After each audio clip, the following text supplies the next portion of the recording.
I think we are collectively engaged in something very meaningful here.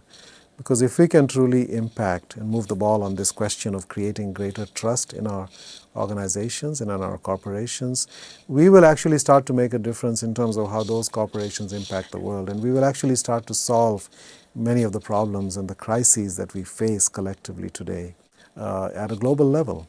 And some of the key questions I think around this that we need to collectively wrestle with are, first of all, we have a collective legacy of a lack of trust. Because people have become attuned over years and years, and in some cases decades, because of trust-destroying behavior that they have experienced and they have witnessed.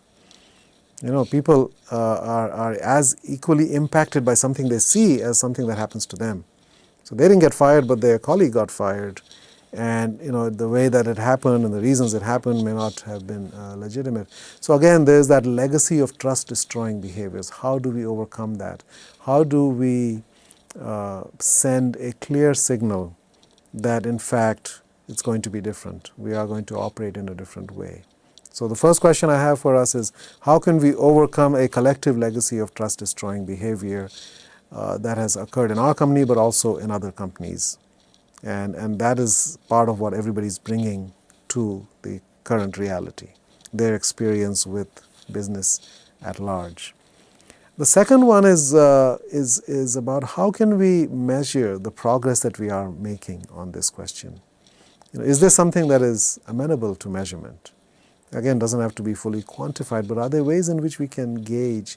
How do we know if we're succeeding? How do we know if we're making progress in terms of increasing the amount of trust that we have? Finally, how can we link trust with this idea of higher performance, not only in financial terms, but looking at all of the impacts that businesses have on the world? You know, we create and destroy many kinds of wealth in the world as businesses.